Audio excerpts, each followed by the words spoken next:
Hello friends, Shimi's kitchen diaries YouTube ചാനലിലേക്ക് എല്ലാവർക്കും സ്വാഗതം.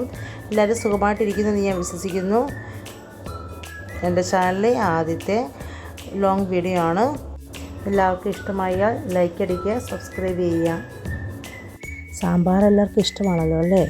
അതിൻ്റെ കൂടെ കോരമീൻ വറുത്തതും കണ്ണിമാങ്ങ അച്ചാറും ക്യാബേജും കൂടി ആയാലോ, പൊളിക്കുമല്ലേ? ഞാനിവിടെ എടുത്തിരിക്കുന്ന സാമ്പാർ കഷ്ണങ്ങൾ വെണ്ടയ്ക്ക, മുരിങ്ങക്ക, ക്യാരറ്റ്, തക്കാളി, സവോള, ഉരുളക്കിഴങ്ങ്, കുമ്പളങ്ങ, പച്ചക്കായ എന്നിവയാണ്. എല്ലാം ചെറിയ കഷ്ണങ്ങളാക്കി നമുക്ക് കുക്കറിലിട്ട് വേവിക്കാം. പക്ഷേ മുരിങ്ങയ്ക്കയും വെണ്ടയ്ക്കയും സെപ്പറേറ്റ് ആയിട്ടാണ് ഞാൻ വേവിക്കുന്നത്. അത് കുക്കറിൽ ഇടുന്നില്ല. അതിലൂടെ ഒരു തക്കാളി, ഒരു സവോള എന്നിവ കട്ട് ചെയ്ത് ഇട്ടിട്ടുണ്ട്. ഞാനിവിടെ സാമ്പാർ പരിപ്പല്ല എടുത്തിരിക്കുന്നത്, ചുമന്ന പരിപ്പാണ്.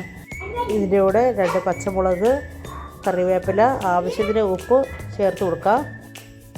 ഞാനിവിടെ 1/2 ടീസ്പൂൺ മഞ്ഞൾപ്പൊടിയാണ് ഉപയോഗിക്കുന്നത്. കഷ്ണങ്ങൾ വേവിക്കുമ്പോൾ അതിലേക്ക് തന്നെ നേരിട്ട് ഇട്ട് കൊടുക്കുകയാണ്. ആവശ്യത്തിനുള്ള വെള്ളം ഇനി ഒഴിച്ചു കൊടുക്കാം. കഷ്ണങ്ങളുടെ വേവനുസരിച്ച് നമുക്ക് 4-5 പ്രാവശ്യം വിസിലടുപ്പിക്കാം. അടുത്തതായി വെണ്ടയ്ക്ക കട്ട് ചെയ്തെടുക്കാം. ഞാൻ 5 വെണ്ടയ്ക്കയാണ് എടുത്തിരിക്കുന്നത്. അത് കഷ്ണങ്ങളാക്കി എടുത്ത് വെച്ചിട്ടുണ്ട്. അടുത്തത് മുരിങ്ങയ്ക്കാണ് എടുത്തിരിക്കുന്നത്. മുരിങ്ങക്ക കുക്കറിലിട്ട് വേവിച്ചിട്ടുണ്ടെങ്കിൽ ഉടഞ്ഞു പോകാൻ സാധ്യതയുണ്ട്. അതിനാൽ സെപ്പറേറ്റ് ആയിട്ടാണ് ഞാൻ വേവിക്കുന്നത്. അത് വേറെ ഒരു പാനിൽ വെള്ളമൊഴിച്ച് തിളപ്പിച്ചെടുക്കുകയാണ് ചെയ്തത്. ഞാനിവിടെ ഒരു പാൻ എടുത്തിട്ടുണ്ട്. അതിലേക്ക് മുരിങ്ങക്ക ഇട്ട് കൊടുത്തു. ശേഷം അതിനാവശ്യമായ വെള്ളം ഒഴിച്ച് കൊടുത്തു. 2-3 മിനിറ്റ് വേണ്ടി വരും മുരിങ്ങക്ക വെന്ത് വരാൻ. അതിനാൽ നമുക്ക് മൂടി വെച്ച് വേവിക്കാം. മുരിങ്ങയ്ക്ക തിളച്ച് വന്നിട്ടുണ്ട് കേട്ടോ, വെന്തിട്ടുണ്ട്. ഈ വേവ് മതിയായിരിക്കും. നമ്മുടെ സാമ്പാർ കഷ്ണങ്ങൾ പാകത്തിന് വെന്ത് വന്നിട്ടുണ്ട്.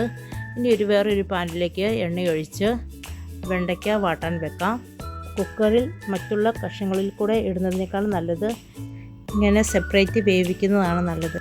ഫ്രണ്ട്സ്, നിങ്ങളെങ്ങനെയാണ് വീട്ടിൽ വെണ്ടയ്ക്ക വാട്ടുകയാണോ അതോ കഷ്ണങ്ങളിൽ കൂടെ സാമ്പാർ കഷ്ണങ്ങളിൽ കൂടെ ഇടുകയാണോ ചെയ്യണത്?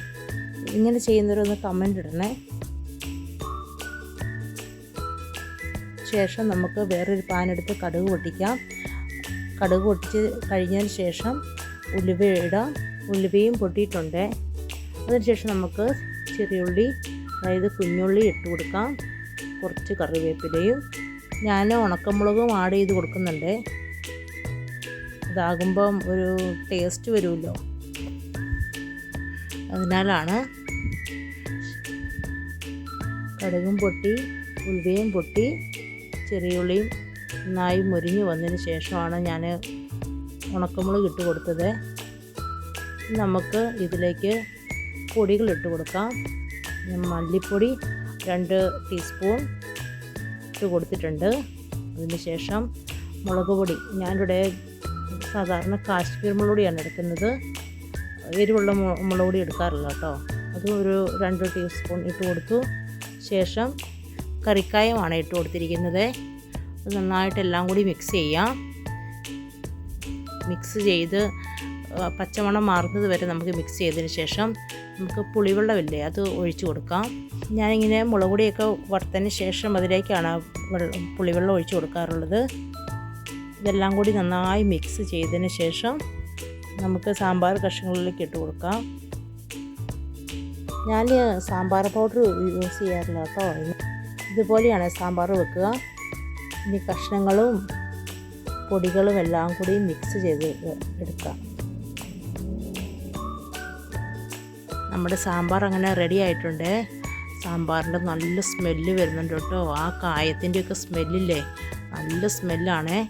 ഇനി നമുക്ക് ലാസ്റ്റ് സാമ്പാറിലേക്ക് മല്ലിയില ഇട്ട് കൊടുക്കാം. നമ്മൾ ആദ്യം മാറ്റി വെച്ചില്ലേ, ആ മല്ലിയിലാണ് കേട്ടോ ഞാൻ ലാസ്റ്റായിട്ട് എപ്പോഴും കൊടുക്കാറുള്ളത്. ഇതെല്ലാം കൂടി മിക്സ് ചെയ്തിട്ട് വരട്ടെ.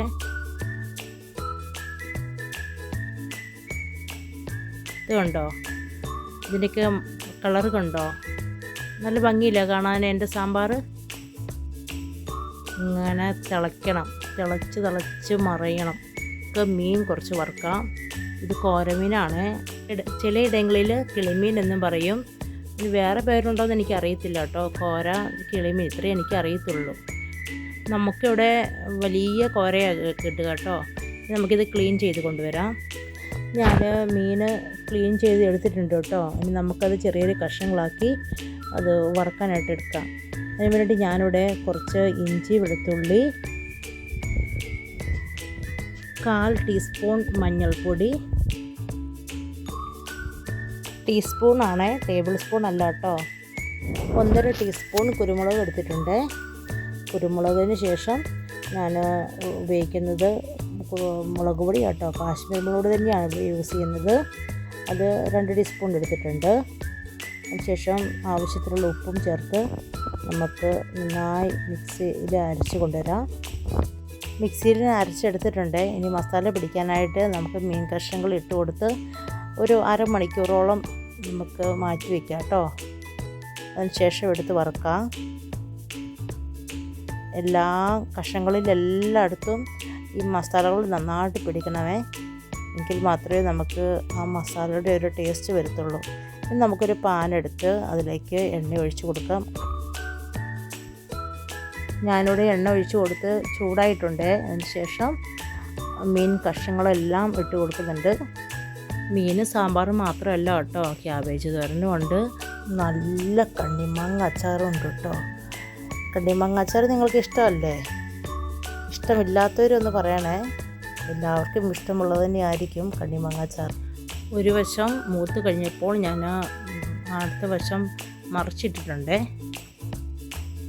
നമുക്ക് 2 സൈഡും നന്നായിട്ട് മുരിച്ചെടുക്കാം.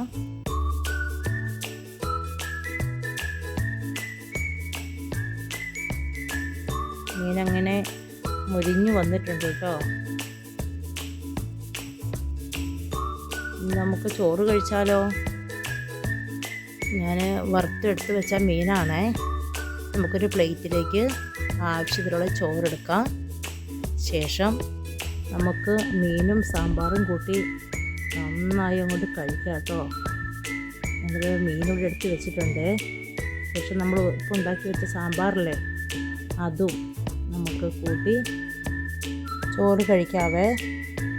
സാമ്പാറും മീനും മാത്രമല്ല കേട്ടോ, നല്ല കണ്ണിമാങ്ങ അച്ചാറും ഉണ്ട് കേട്ടോ.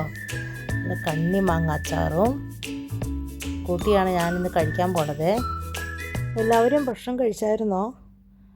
ഇനി അടുത്ത വീഡിയോയിൽ വരാം കേട്ടോ. എല്ലാവർക്കും നല്ലൊരു ദിവസം ആശംസിക്കുന്നു.